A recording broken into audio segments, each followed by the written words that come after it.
All right, I think we're going to go ahead and get started. Thank you for everyone who is joining us via Zoom and Facebook Live. My name is Amanda. I'm the Executive Secretary of the United Suffolk Sheep Association, and this is one of our Suffolk U webinars. I'd like to thank Dr. Dan Moracle with Premier One Supplies to be our speaker on tonight's webinar. Dan is also a retired Iowa State University Extension sheep specialist, so he brings a wealth of knowledge to us tonight. I would say that if you have any questions, feel free to use the question and answer or chat options in Zoom, or you can type them in the comments if you're on Facebook. I'll keep an eye on those and feed those questions to Dan when he's kind of at a stopping point. So again, thank you, Dan, for joining us, and the floor is yours. Thank you, Amanda. I sent Amanda the slides for tonight. Are you going to post those somewhere?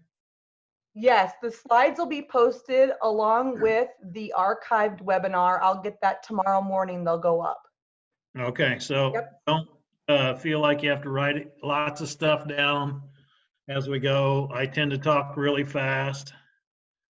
So I hope you'll ask some questions as we go, because that way I can take a breath and get a drink of water.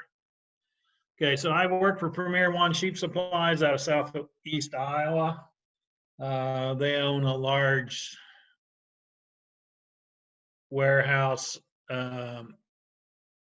online sales volume. The good news for Premier is our sales are way up in the coronavirus. I think people must be bored and need something to do. So we're glad about that. If you want an update on the Iowa crop conditions, I live in north central Iowa now. I'm about an hour north of Ames, an hour and a half north of Des Moines. We are dry, actually. Most of the crops are in, the crops are up. We've gotten maybe a half-inch of rain in the last couple of days, but it's a little cool out right now tonight. I don't think we're gonna have any frost. We did earlier last week. So, and I'm not mowing my yard very often because we've been dry.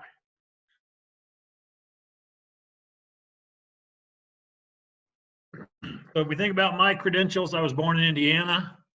I went to Purdue University, so I'm a Boilermaker by education. My dad worked in the factory, bought a small farm, 60 acres from my grandma. So we lived out on the farm. While at Purdue, I was on the livestock judging team and was involved in block and bridle. For those of you that remember Larry Merzinski, Larry's wife, Deb, and my wife, Susan, were college roommates, and I helped Larry show a few years at Louisville. So I've been around the show ring quite a bit.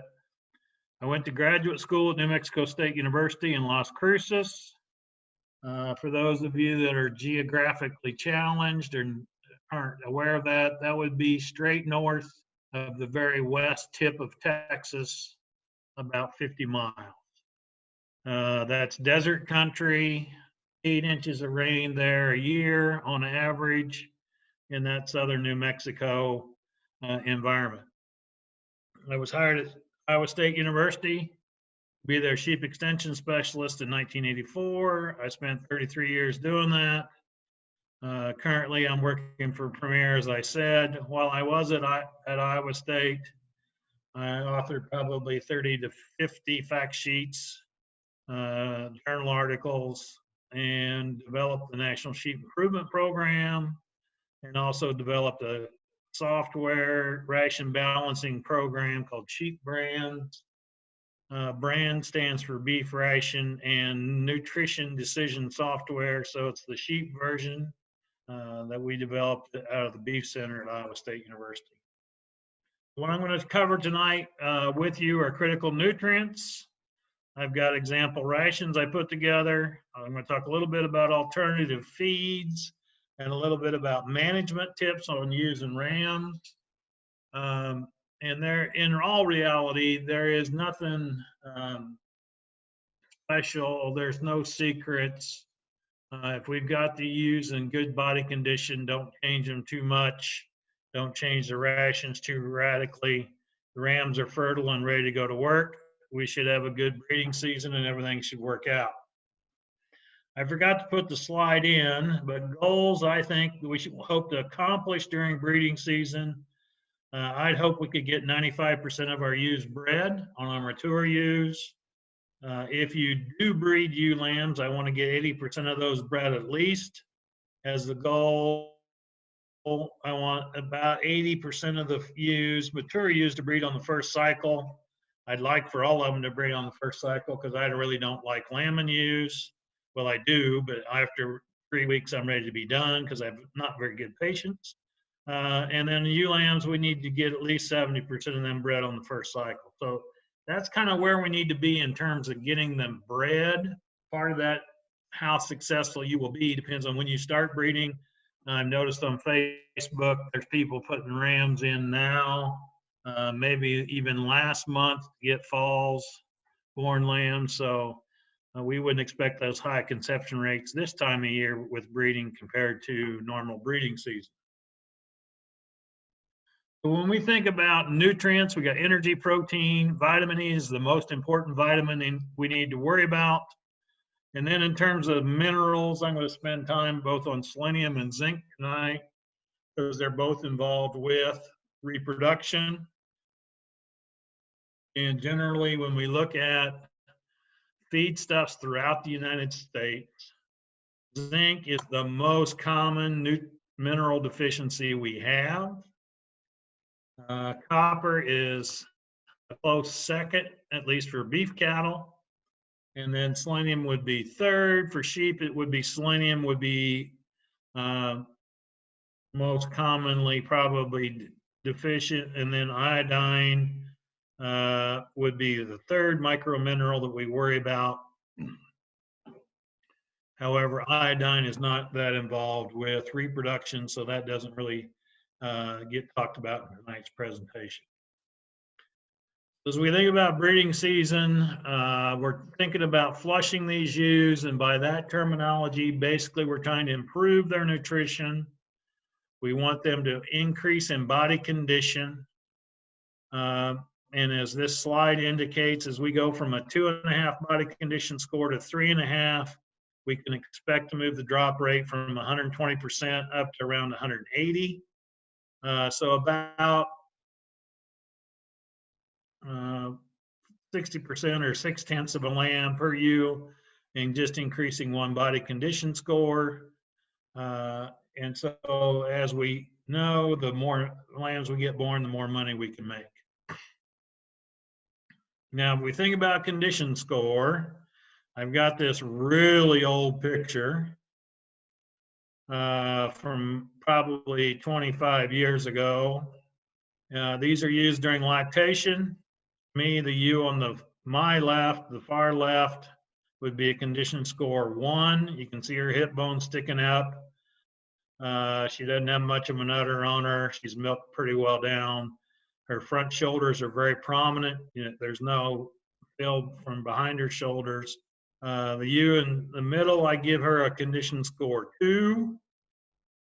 And the ewe on the right, I'd call an average body condition score ewe. It's not easy to pick up her backbone. And so when we think about handling these sheep, most of the time, this time of year, ewes have got quite a bit of wool growth on them.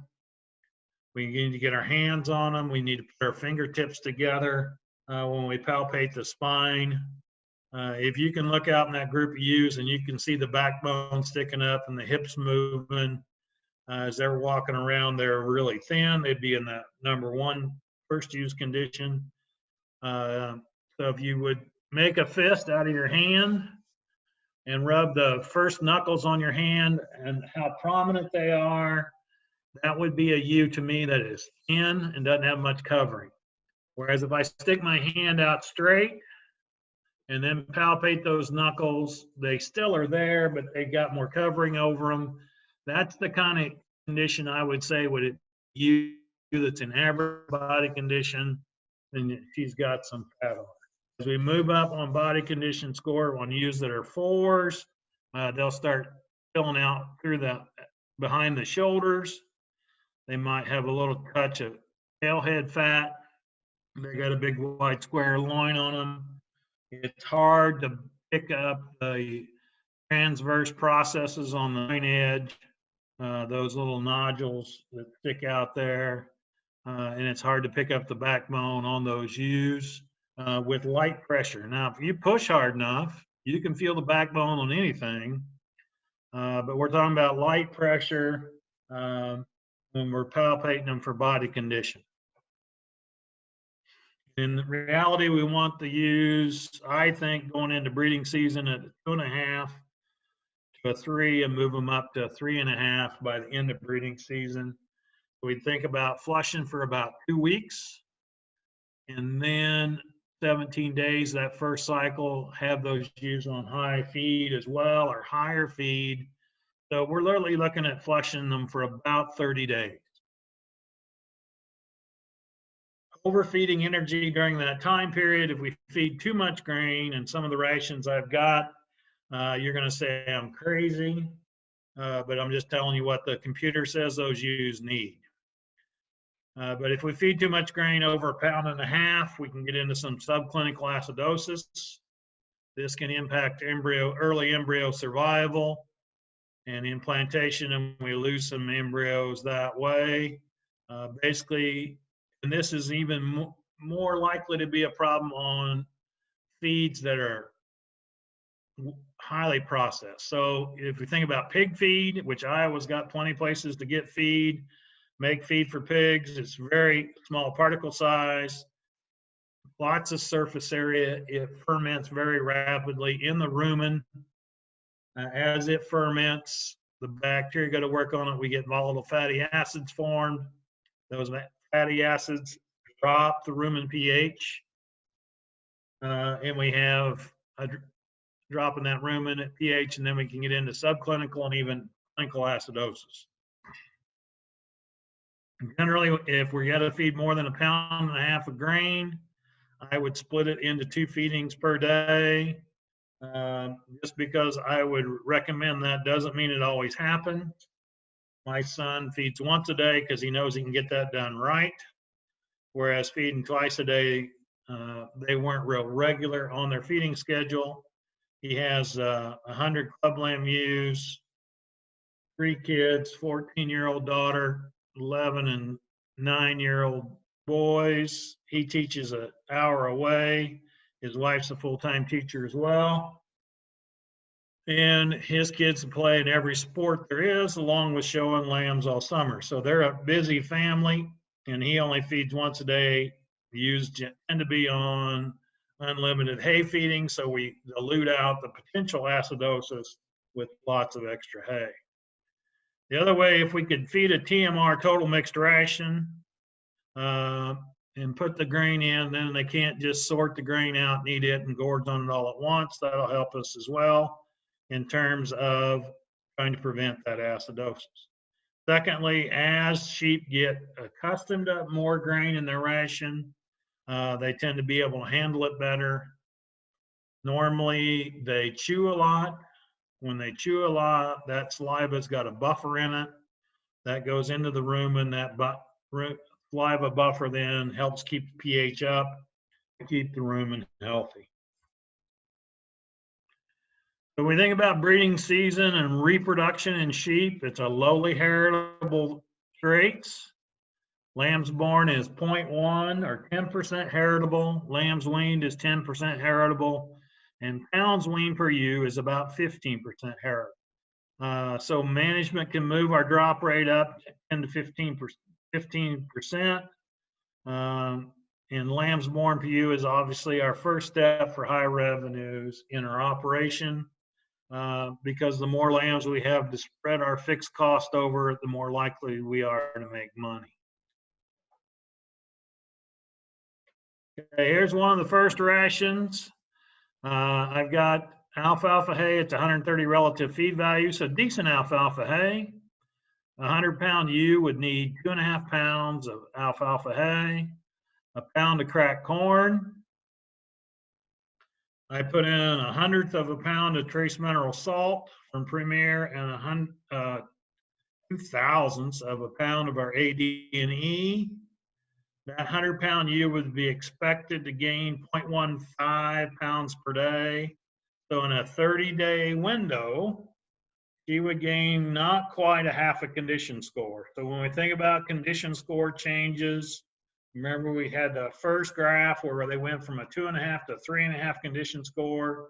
That one condition score, that's basically 11% of that ewe's body weight. So this 100-pound ewe, which might be a straight fin, some of the hair sheet,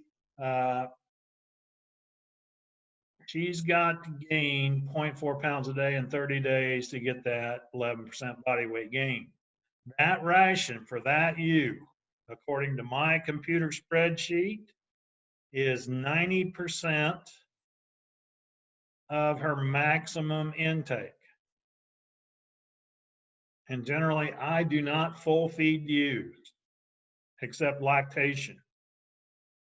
Because when you let the ewes have all they can eat, they will tend to selectively eat the better parts of the hay, waste more hay, and we cannot afford feed waste in the sheep business.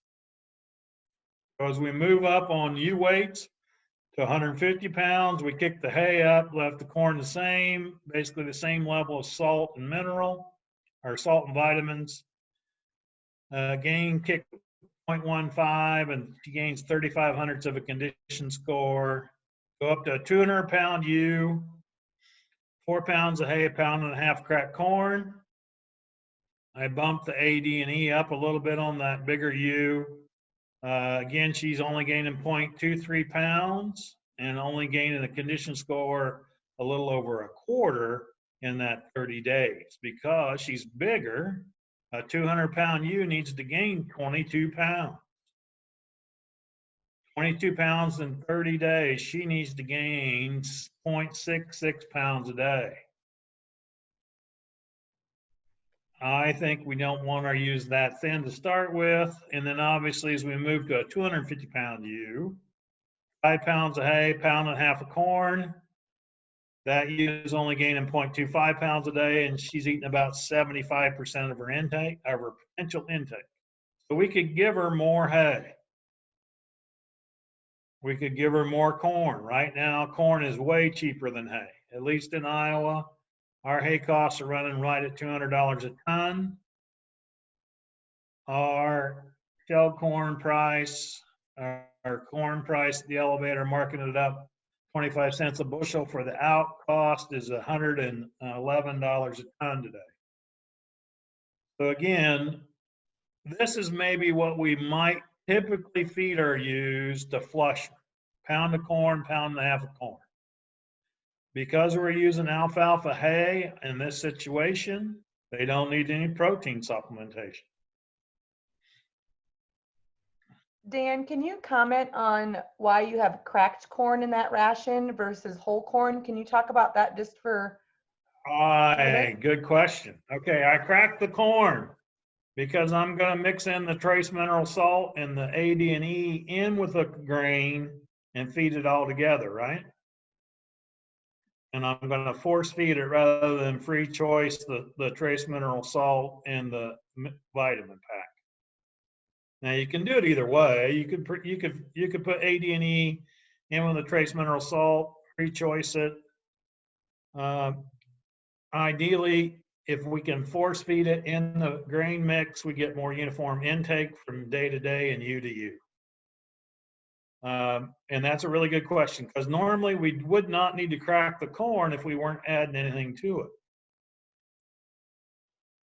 Again, on these example rations, because we're using alfalfa hay, we got lots of calcium. So we don't need to use a general sheep mineral that's like 8 to 10%, 12% calcium.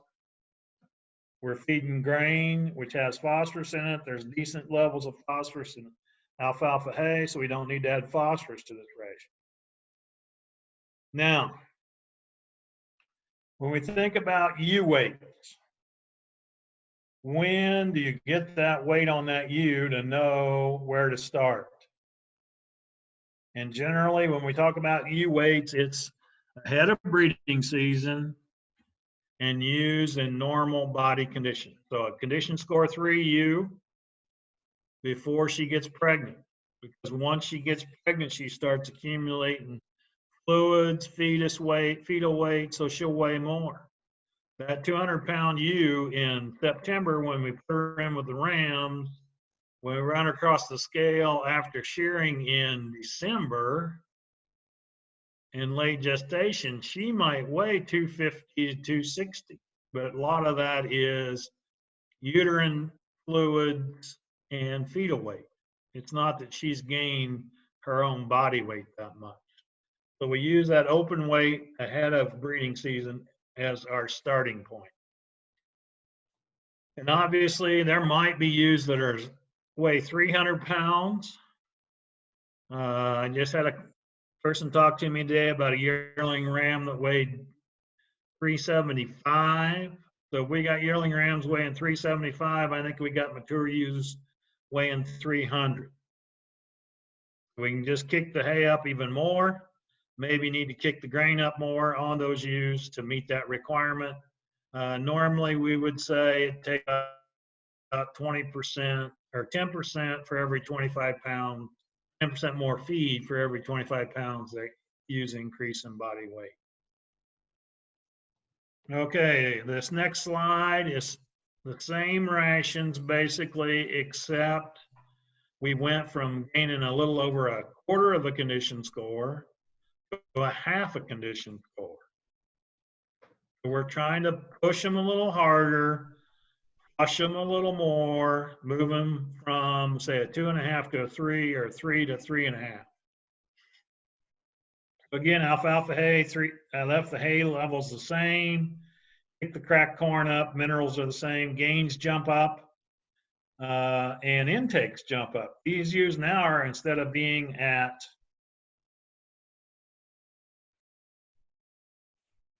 90% or 73% intake and 74 on the big ewes, we got them up to 90% of the intake by feeding them more feed to get that higher rate of gain. Those 250-pound ewes to gain a condition score or half a condition score, which would be 5.5% of their body weight in 30 days, have got to gain a half a pound a day. I've got some, oops, I'm sorry. I have That's some okay. questions whenever you're ready. Most of us are not going to feed ewes 3.5 pounds of cracked corn to flush them. And most of you are going, this guy is crazy. He must work for the corn board. But corn is our cheapest feedstuff that we have. And I have yet to see many ewes waste corn. They'll waste hay, but they won't waste corn. Okay, Amanda, shoot with questions. Okay, I've got several for you. First question, Already. How long do you keep ewes on low quality feed in order to dry them up and before getting them into flushing for a flushing cycle? When I wean ewes, okay, I will try to keep them on low quality feed the week before weaning and the week after. Once I get them through that first week post weaning, then I put them out on pasture. They'll be usually pretty thin or thinner ewes. They'll pick up weight pretty quick if there's plenty of grass for them to eat. We generally don't want them. I would like for ewes not to get any thinner than 2.5. Okay, so that middle picture, that middle ewe, that thin or a little fatter, I like fat sheep. I think sheep with more condition on them tend to be more productive, have more babies, milk better, grow faster lamb, etc. Next question. Next question. When do you begin flushing? 30 days prior to introducing the ram? I would do 2 weeks if the ewes are in a 2.5 body condition score or better. If your ewes are really thin, we have a drought. You didn't feed enough corn during lactation and they got too skinny. Then you probably should start flushing 30 days ahead of when you put the ram in, okay? Because you just gotta have more time to get those sheep back into condition. Now, if you know all your sheep by their first names, and they are all 3.5 or 4 body condition score to maybe 5 borderline obese. If they're chunky monkeys, you should not flush those ewes because it won't do you any good. When they're already that fat, they're not going to respond to flushing. Next question. Okay, next question.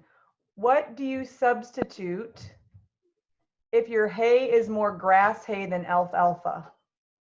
Just wait, that's on the next slide.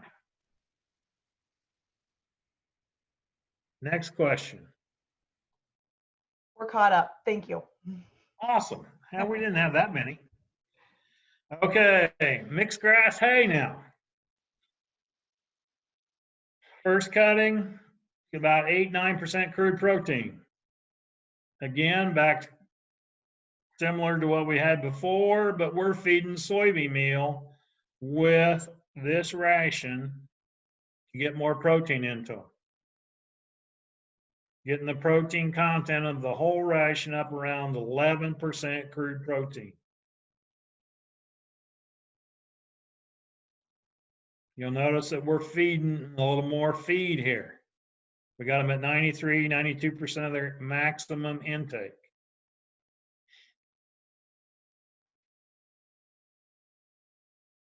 Now, 3 months ago, before the COVID crisis, before the crash in the oil market, which has crashed the distillers market, which has crashed or increased the price of dry distillers grains. Dry distillers grains were a better buy for protein, but they are not today. And we'll talk about some alternative feedstuffs later on in the slides as we get to the end.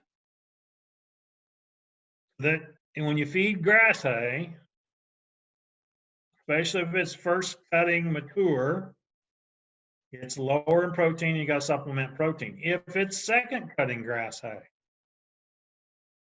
or grass hay that's cut early, like this week, not the 4th of July for first cutting. So it's got protein, you may not need to supplement protein. And unfortunately, you cannot look at the hay and tell. A core test on hay is going to cost you about $25. And you can get basically protein, energy, and the macro minerals, as well as the moisture content on that hay. Those of you that are buying hay and not buying and producing your own, if you buy hay, you buy it by the ton, not by the bale.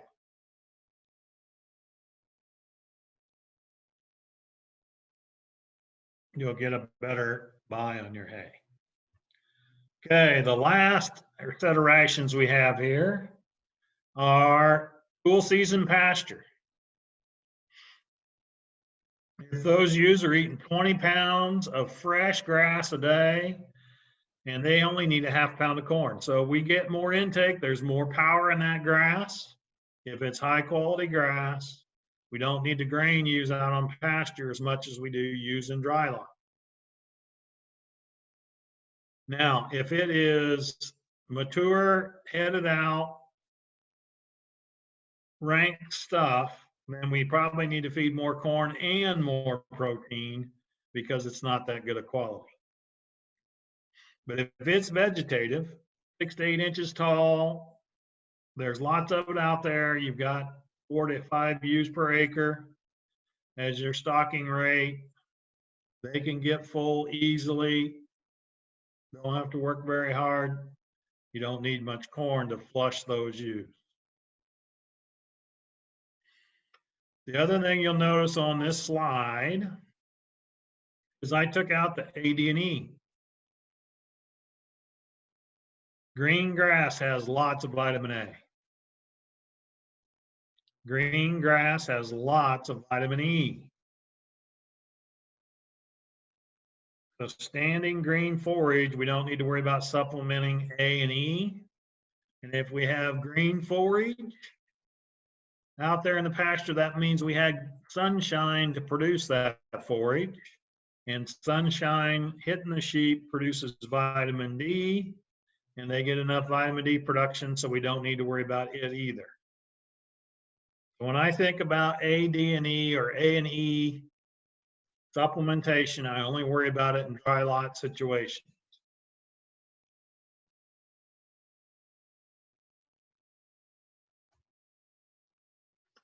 For those of you that like spreadsheets, this next slide is the input page on our ration balancing program, our sheep brands. This is an example. I'm doing rations for Premier. This would have been in September of 19 for our fall lamb and ewes. I had them in there at about 130 pounds, so I have small body size. This is a really good spreadsheet.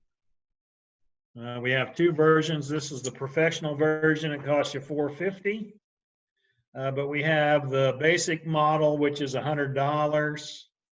You can order them from Extension Publications on campus. So go to the Iowa State webpage, look up under the directory and go to E, look at Extension, and you can find the Extension store and buy those spreadsheets, and they will send you electronically the spreadsheet.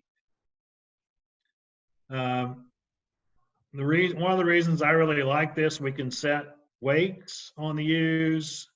We plug in lamb weight gain and the number of lambs with lambing rate, and it calculates calculates milk production out of the ewe, which calculates her lactation requirements. And then we also can make adjustments for cold and wind, and we can make adjustments for wool production. And these are hair sheep crosses.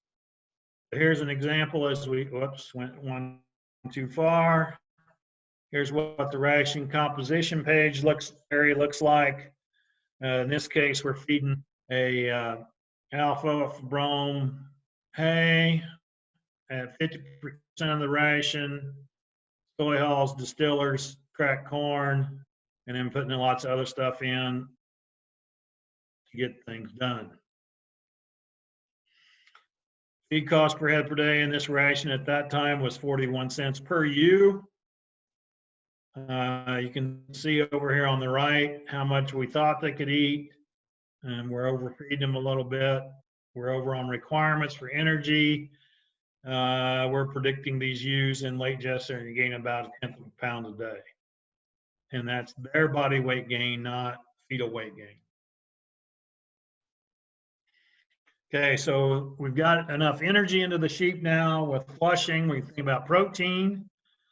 A sheep's protein status is impacted by the amount of protein it eats in the diet, and then how much microbial protein we get manufactured in the rumen, and that is determined by the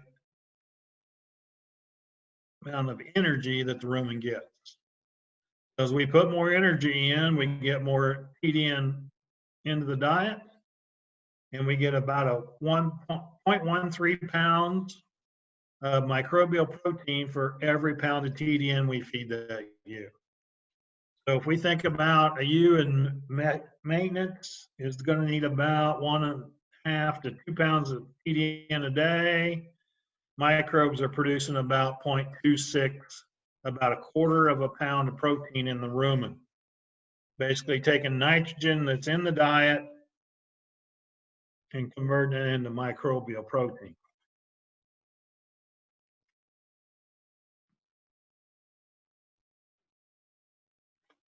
Relative to minerals, if we're using alfalfa hay, decent grass hay, under cool season pastures, macro minerals should be okay. We should have enough calcium, obviously, with alfalfa. If we've got any legumes in our pasture stand, we should be okay on calcium there. When I do rations for people, the only time we really worry about calcium and phosphorus is late gestation lactation. And as we already mentioned on the micro minerals, selenium and zinc are the two that are primarily short. And the flushing breeding season and throw in iodine then for lamb survival. So we can do supplementation via mineral sources. So a trace mineral source, a sheep mineral. It is our job as sheep producers to read the tag. It will have feeding directions on the tag, what they expect the sheep to eat, where we should place the mineral. In most cases, mineral tags, they're going to expect you to eat a half to 3/4 of an ounce per day. We should monitor intake. One of the things we need to know, think about when we look at that, read that tag, it'll say 30% salt. Well, that salt tends to suck up moisture, and the mineral gets really hard, and then it's not very palatable or consumable by the sheep. Normally, I try to put out a week supply of mineral at a time. So if you got 100 ewes, they're eating half an ounce a day, that's 50 ounces. Well, I picked a really good number. That's really close to 3 pounds of mineral a week. 50 divided by 16, I think that gets me 3.1 or something like that. You can put out 3 to 3.5 pounds of mineral a week for those 100 ewes. I had a client this spring, hopefully he's not on tonight listening, contacted me. He was losing baby lambs last fall and then again this spring. The mineral he was using was $42 a bag. Intake was supposed to be 2 ounces per day. His mineral cost per ewe per year with that mineral source was $62. Mineral cost should be around 10 down to as low as 3 per ewe per year. So we need to monitor intake, read the label. I think I forgot to put on this slide, but maybe I did later, but I'll remind you again. Sheep have no nutritional wisdom. They cannot read the feed tag. They don't know whether they're supposed to eat an ounce, 2 ounces, a pound, or just sniff at it.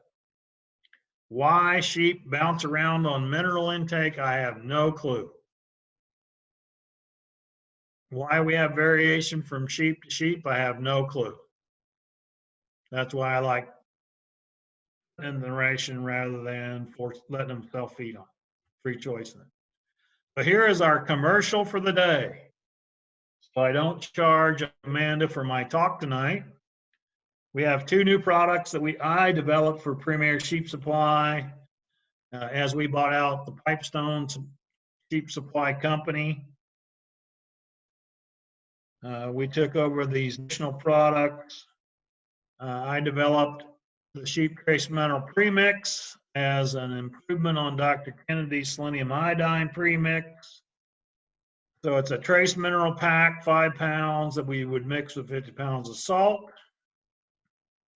Use on that particular trace mineral pack should eat 1/4 of an ounce per day, and your mineral feed costs then for the year are going to be around $3 to $3.50 per ewe.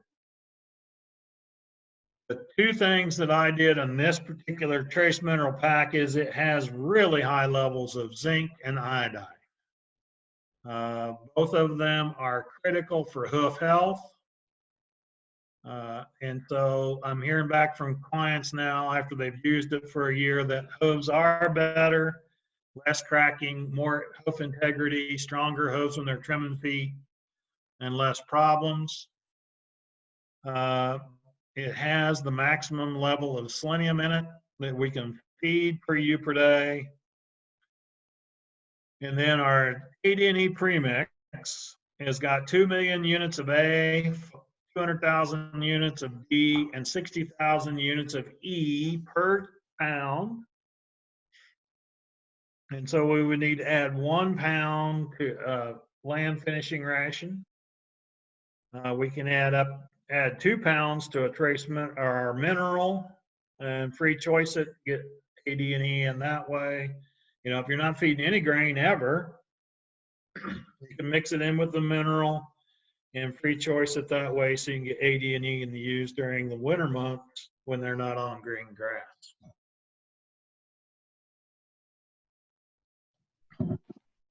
Can you take a question quick? Go ahead. Okay. What in your premix limits the consumption per ewe? Salt. Okay. Salt is what drives mineral intake. That's what they're going after, unless the feed company has put things in like grain byproducts, soybean hulls,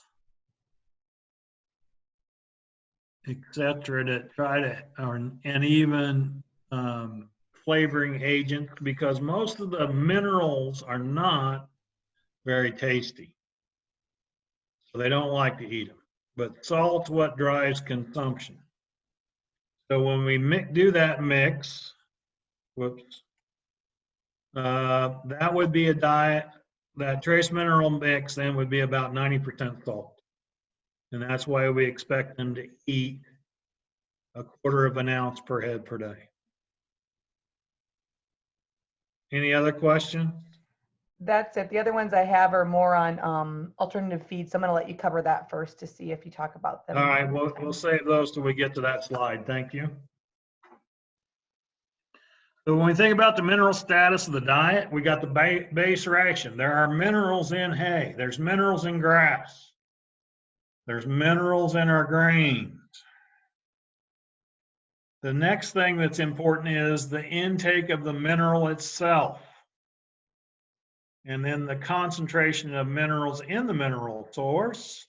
And here's where it is. Sheep cannot balance their own diets. They will not eat, other than for salt, they won't go pick and choose the right mineral and self-regulate and balance their diet. Cafeteria minerals do not work. Okay, I can't believe I haven't got this question yet. Nobody's asked me about kelp. None yet. Good. Don't ask, because I don't like kelp. It's too expensive. It's not uniform in its micromineral content. It's got lots of iodine, but that's about all it's got in it, as it comes out of the ocean. If you're on the coast, east-west coast, with iodine, because you're close to the ocean, you probably don't need to supplement iodine, because there's enough that just comes in out of the air. Okay, so selenium.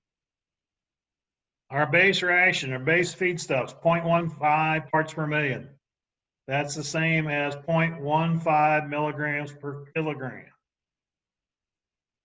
So if we assume the ewe's eating 4.4 pounds or 2 kilos a day, she's getting 0.3 milligrams of selenium out of her diet. We really want the diet to be up around 0.3 parts per million. Selenium is controlled by FDA on how much we can feed. The maximum level we can give them is 0.69 milligrams per head per day. So we take our premier trace mineral salt. 1/4 of an ounce of intake with that trace mineral salt provides 0.64 milligrams of selenium. I get that by calculating it this way. I take the 90 parts per million in the mix of salt and trace mineral pack, divide that by 4 as in 1/4 of an ounce. Okay, so it takes 4 to get to an ounce. Divide that by 16 to get to a pound. Divide that by 2.2 and I get 0.64 milligrams. Okay, so if you've got a sheet mineral that's 20 parts per million selenium, on the label it says they're supposed to eat an ounce a day. We'll divide that by 16.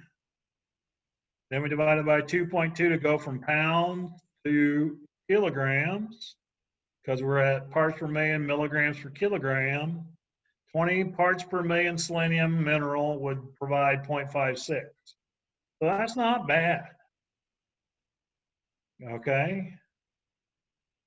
Now, the problem is if the U's have got, that mineral's got 20 parts per million selenium, and they're only eating 1/2 ounce a day. So now they're only getting 0.28 instead of 0.64. So they're short. Zinc is the other micro mineral we're worried about. Most of our base rations are going to be around 20 parts per million or 20 milligrams per kilogram of zinc. So again, on 2 kilo intake per day, they get 44 milligrams. Oh, I didn't do this right. I missed those typos. Though it should say selenium, zinc up there instead of selenium. What happens when you just copy slides? My bad. We're getting 44 milligrams of zinc, so we're short. Zinc requirement for sheep's around 50 parts per million. The old NRC would have said 20 for growth and 25 for growth and 33 for reproduction. We found some recent research on cattle. Growth is increased at 50 parts per million zinc when we use a repositioning agent.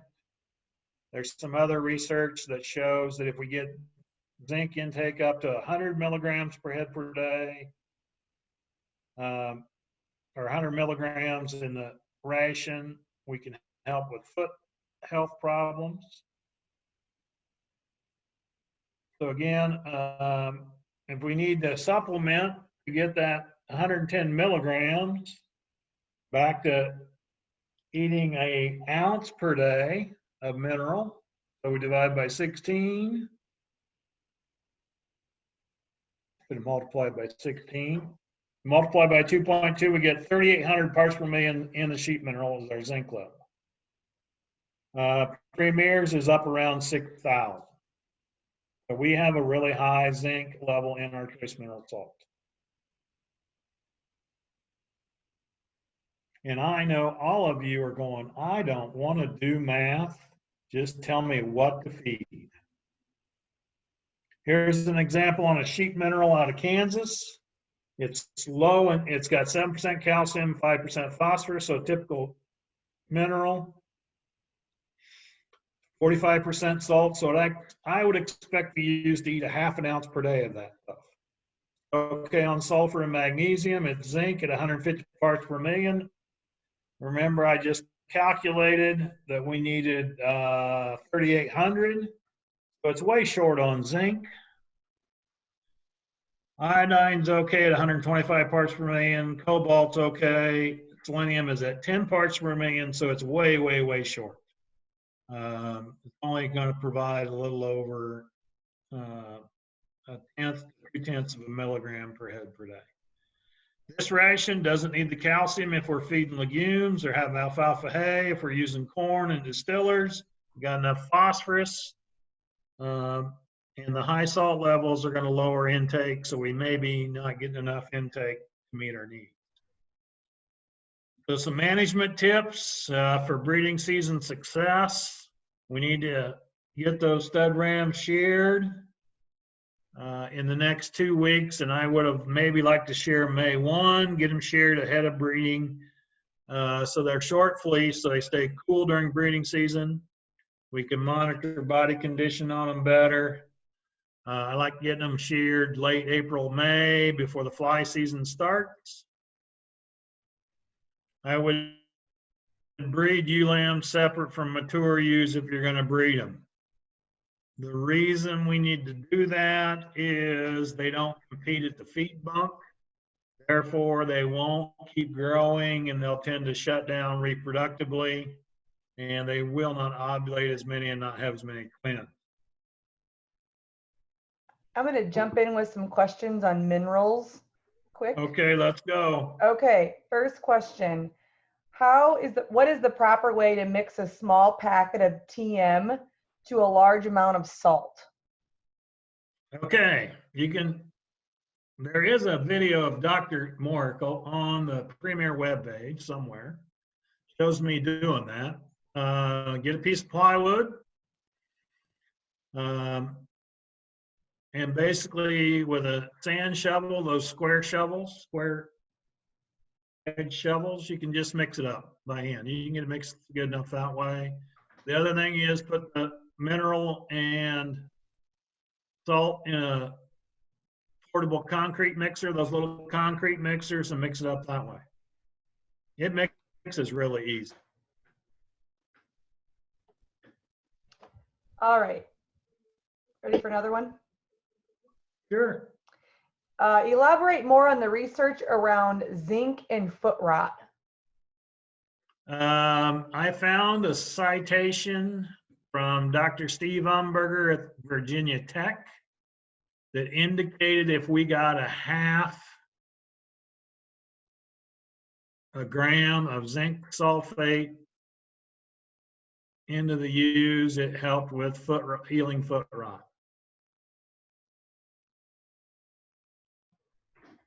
Okay, one more question on minerals. The other reason I also increased iodine in the trace mineral pack is most cattle feedlots, the big feedlots, are feeding 2.5 parts per million iodine to help with foot problems, foot rot in cattle feedlot situations as well. So Premier website guaranteed analysis is the premix only. It shows selenium as 990 parts per million. Yep. So we're mixing it 50 and 5, right?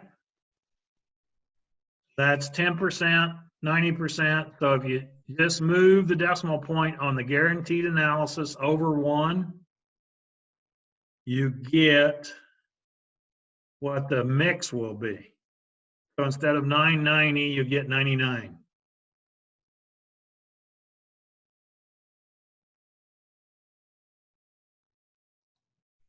So I didn't quite exactly say it right, but it's close enough. Other questions about that one? That's all the questions I have on minerals. Cool. Okay. Alternative feeds. Soybean hulls are currently $160 a ton, at least in Iowa, Kansas City. I've got a link down at the bottom, the USDA livestock market reports. There's a weekly summary of feedstuffs where you can get Kansas City or Minneapolis for what feeds are costing. There's also a really good web page called Missouri Byproducts Feed Page or Feed Cost at the University of Missouri. But soy hulls are really, really, really good feed. I love soy hulls. Sheep love soy hulls too. I love soy hulls because they're safe. There's not much starch, so we can't generate acidosis. They're 12% crude protein. They've got a really good calcium to phosphorus ratio, and they're relatively cheap. Now, a month ago, when the packing plants in Iowa and Midwest all stopped killing livestock because of temporary shutdowns, the swine industry bought up all the soy hulls because they moved those finishing pigs onto soy hulls to slow them down. Then they realized they could feed them just corn with some limestone or calcium supplementation, so they've gotten back out of the soybean hull market. So since December 1st, soy hulls have been as high as $220 a ton and down as low as $120 a ton. But right now they're about $140 on pelleted soy hulls out of Kansas City. So I priced them at $160. Corn gluten feed is out of the corn sweetener industry. That product is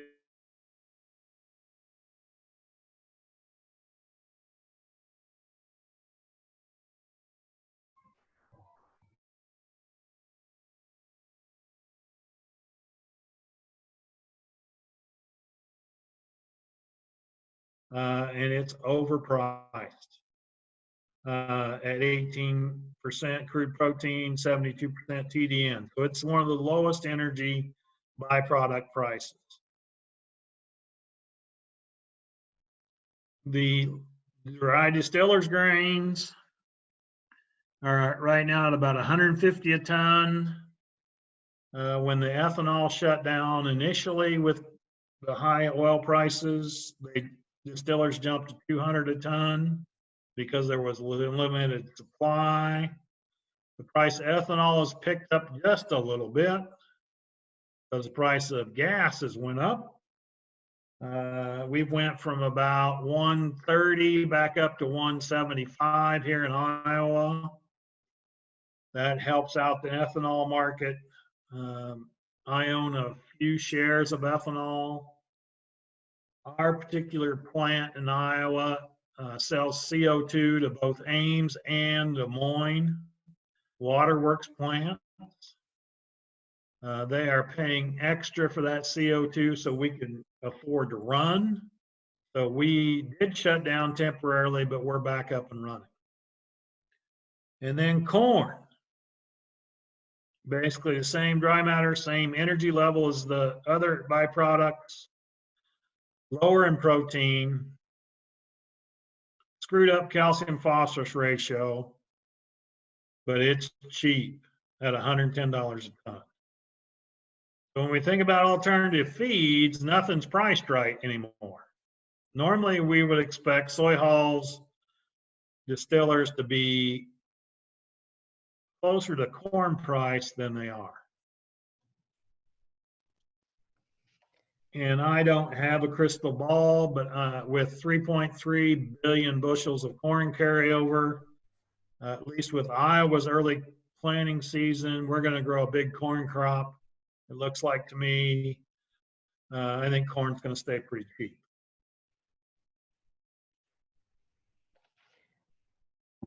So feeding more corn, feeding less of everything else is one way to control cost. Another alternative feed that you might have locally is spent brewer's grains from your local brewery. Sheep really like that stuff. It is pretty high in moisture, maybe 70%, 75% water. It's got higher protein values, 18 or 20, 25% protein, but it's not going to store. I would try to feed it up. You know, if I went and got a batch today, I'd want to feed it up in 3 or 4 days, especially as the weather starts getting warmer. But if it's 80% water, 75% water, you could feed 5 pounds a day because it's mostly just water. So it's a lot like alfalfa hay in terms of its protein level, a little better maybe, but it's closer to corn or oats in terms of its energy level. But it's, again, not a lot of starch, so it's safe. Now, you'll notice that I have not mentioned oats, barley, or wheat at all in this talk. Unless you're growing your own oats, you cannot afford them for sheep from an economic standpoint. Oats should be about half the price of corn. So if we're going to buy oats on a competitive basis on energy provided per pound, you would want to only give about $1.40 or less. No, that's not right. About $1.50 for oats right now. And they're probably closer to $2.50. Now, oats are great feed. They just cost too much. My son raises club lambs, sells wethers to other people. He tends to have way too many ewe lambs and not enough wethers or ram lambs. So he put me to work, because I'm retired, looking for ways to change the sex ratio of his lamb crop. There is a study out of New South Wales, the Wagga Agriculture Institute, Dr. Edward Clayton, where they looked at the ratio of omega-3s to omega-6 fatty acids. Their two diets were corn silage and molasses versus oats and cottonseed meal. So the corn silage ration was the high omega-3, and high omega-6 was the oats cottonseed meal. And when they fed oats that high omega-6, they got 15% more females. So we might be able to increase the number of males by feeding more omega-3s. So basically, if they're on pasture, high hay diets, they should have lots of omega-3s. Our best source of omega-3s would be either flaxseed oil or linseed meal. For those of you that live in North Dakota, Minnesota, those are readily available to you. I looked up linseed meal price. It's about $2.50 a ton. It's 34% protein, so it's about 75% the value of soybean meal. So it's not bad on a cost for protein, and when you've got 2% oil in it from the flax, it might change your omega-3s a little bit. So as we think about those earlier rations where I'm feeding all that corn or oats, I'm increasing the omega-6s, which is probably potentially increasing my female percentage. So theoretically, if you don't ever feed anything besides just roughages, you should have about a 60% males, 40% females. So when we think about what it changes, it's only about 10% each way. And there's only one study reported on doing that.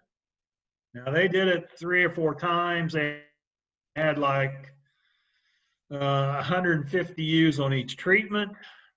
So it was a pretty good sized study. But I sent it to Dr. Inskeep, who's a reproductive specialist, retired at West Virginia. And his comment was, Dan, it was just happenstance that they got a significant difference. But it's something you might try if you're wanting to change the ratio of females to males, or if you always have problems with too many of one and not the other. At least there's some indications it's the ratio of omega-3s to omega-6 fatty acids. All right, I got this out of the place. This is a study from Montana. This was done with Rambouillet ewes. But when they bred them with mature ewes, out on rangeland, those ewe lambs did not gain any weight during breeding season. They basically shut down, got 0% conception rate out of them. The other thing is rams tend to seek out, well, the mature ewes tend to compete for the rams' attention. So the ewe lambs may not be getting covered by the sires, whereas you can breed them separate in dry lot. You can keep them on better feed. You notice these ewe lambs gained 14 pounds during the breeding season, and they had a 74% conception rate. So if we want to get these ewe lambs to breed, we need to get them 70% of the mature weight. So if we got 250-pound ewes, 140, those ewe lambs need to weigh 175 pounds going into breeding season at 7 months of age. So almost gaining a pound a day for every day of their life from birth to breeding. Okay, am I about done? Yes, I'm about done. Other questions? I've got some questions for you. Okay, first question. What about flushing on standing alfalfa fields starting in late July, early August? Okay. I'd be more worried about bloat, but obviously if you've done that before, you'd be okay. There are some reports, some people worry a lot about breeding on legumes because of the plant estrogens. Normally we don't worry about that too much in the Midwest and the United States. It's more of a problem in Australia with, which clover is it? I can't remember now off the top of my head. Anyway, and their problem down there is they get permanent sterility. So that is a concern, bloat's a concern. If there's lots of alfalfa, you can flush by just giving the sheep better forage or more forage. I would probably give them a half pound to a pound of corn a day. The reason I would do that, if you remember that figure of the sheep on protein, the more energy we have going in, the more protein microbial yield we get. Alfalfa is really high in crude protein at 18, 20, 22% crude protein. We have got a lot of soluble nitrogen in that rumen that if we feed some starch, the rumen bacteria then can capture that nitrogen and make more microbial protein. If we don't, the ewe is going to have to spend energy running that through her kidneys and peeing it out on the ground. It's excess nitrogen intake. So if we think about it in the dairy cattle world, they worry about plasma urea nitrogen levels or blood urea nitrogen. If it gets too high, it can have some problems with reproduction and conception rates. Reproductively dairy cattle are messed up compared to sheep. They're always living on the metabolic edge on those dairy cattle and have problems getting them to rebreed all the time. All right, next questions are on soy hulls. The first was, can you replace hay with soy hulls? Yes and no. You could feed used soy hulls. Now, I said that sheep love soy hulls, right? Which also means that when you put them in the bunk, they suck them down and they tend to choke on them. Now, I have not killed one yet, but I know other sheep people that have had ewes choked to death on soy hulls. The problem you get into is when we think about hay is about 50% TDN. Soy hulls are 75% TDN. So there's 50% more energy there. So if she needs 5 pounds of hay, she only needs like 3.5 pounds of soy hull.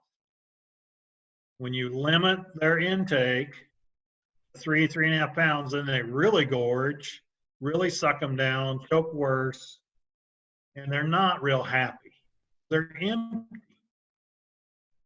Their stomach, their rumen's growling, the stretch factors are not being pushed, so the brain says we need to eat, and so they're hungry, they're screaming at you, they want more to eat, even though they're maintaining body condition. So yes, you can, but it's going to have some issues. Ideally, what you would like to do is give them like a 1/2 pound to a pound of straw, corn stalks a day, something for them to chew on, to have something to ruminate on. The particle size of soy hulls is not going to help keep the rumen going, not going to give them anything to ruminate on. But you can feed higher grain, higher soy hull diets and feed less hay. Next question in talking about soy hulls. How many pounds of soy hulls would you feed ewes compared to corn? Equal. They're about the same energy value, so you could feed the same amount. Okay, next question. You talked about body condition score 5 ewes and not flushing them. What are some suggestions you may have to handle those ewes prior to breeding or prior to lambing? Okay, if we've got obese sheep, we have got to be meaner. We either have to control the feed bucket more and not give them as much to lose weight, or if they're out on pasture and they're getting too fat, we can limit how long they graze every day. Let them out graze for 3 hours and lock them back up in the dry lot. So it limits their intake so we can pull weight on those ewes. If you're going to try to get ewes thinner, you need to try to do it from weaning to breeding season, or just ahead of breeding season, through the summer open period time. You do not want to try to pull weight in late gestation, mid gestation on those ewes.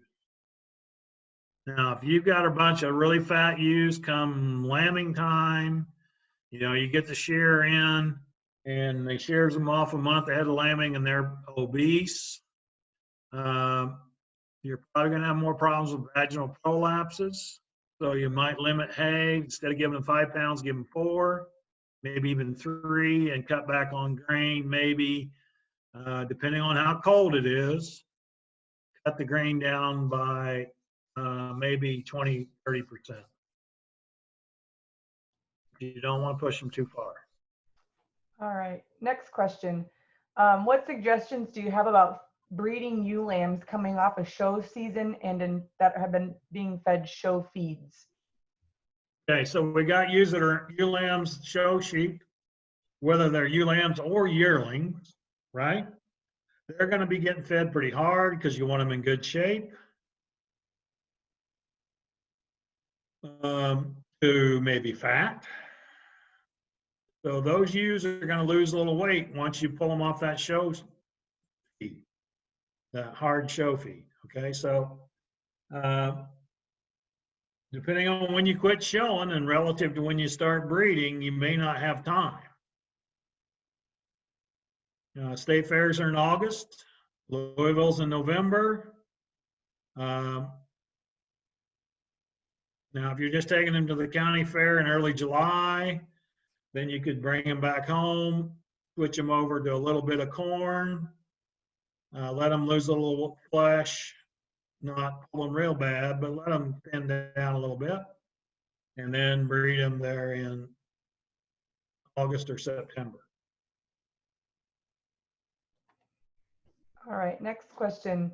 If okay, go ahead. Let's think about one thing though. When we think about show feeds versus just corn,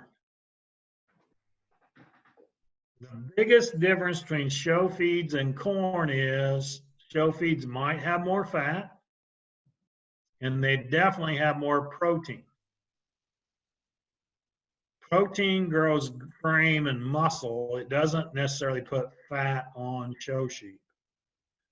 Feeding fat puts fat on show animals. Because fat's got 2.5 times or 2.25 times the energy density of carbohydrates. So a pound of fat's like 2.25 pounds of corn. All right, I had to Okay. elaborate there a little bit. If targeting for November lambing with Suffolks, do I need to use PG 600 or cedars even if I don't need to synchronize? Maybe. I think you could put the rams in. I think you might get 20, 30, 40, 50% of the ewes to breed. I think you could use cedars and maybe get 50 to 75% of the ewes to breed. PG 600, generally we use that in combination with cedars to help make sure that we get a tighter synchronization, as in more ewes cycled really tightly. If you're using natural service, you really don't care. And actually would like it spread out a little more. And then we want to maybe also increase the number of lambs born with PG 600 treatment. So I don't know that PG 600 is required, and I would use cedars. Okay, another question, talking about alternative feeds, compare oat hay to Sudan grass to hay. Okay, oat hay is really good feed, and sheep really like it. It'll be about 12% crude protein. It's energy-wise is good. It's about like alfalfa hay. I would try to cut my oat hay at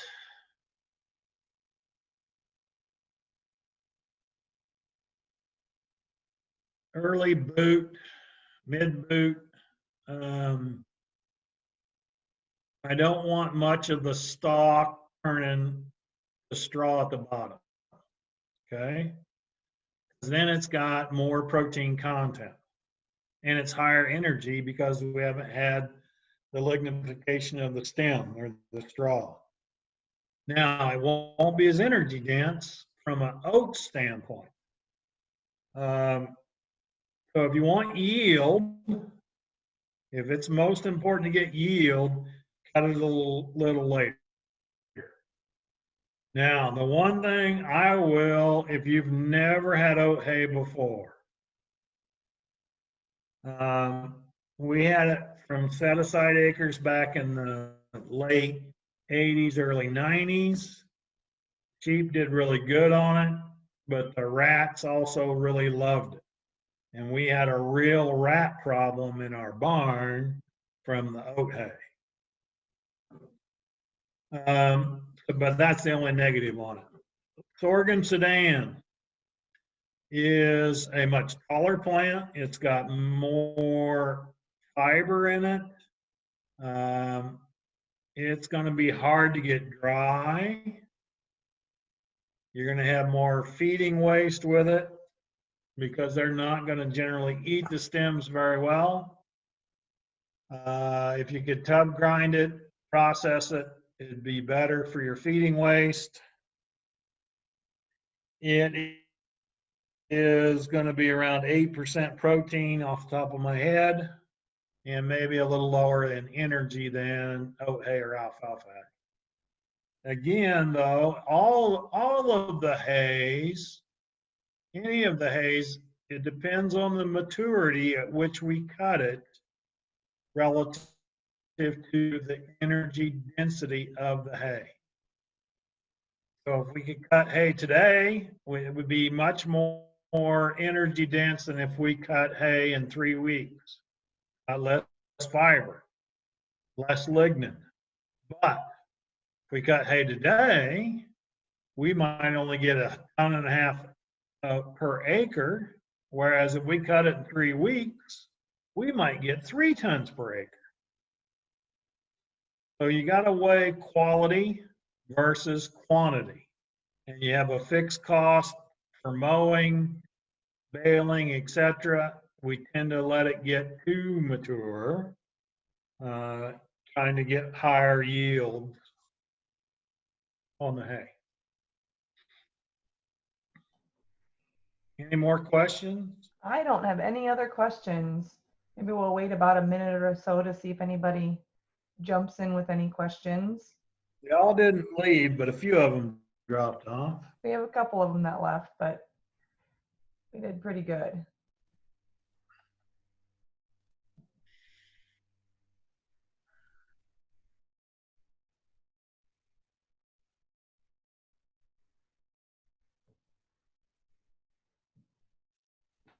I'm not seeing anything come through.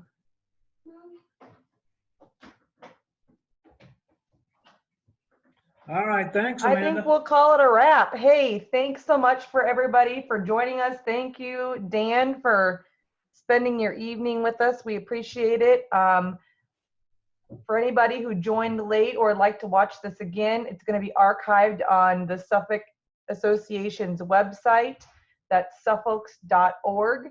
It'll be up tomorrow along with Dan's slides will be posted there as well. So all that information is something you don't have to worry about writing down, remembering. We'll have that all available to you. So thanks again for everybody for joining us, and thanks to you, Dan, and have a good evening. Amanda, I'm going to send you a revised set of slides. Okay, perfect. I'll wait till tomorrow Since morning I and found a I'll couple get those mistakes. revised ones posted. Thank you. Hey, thank you.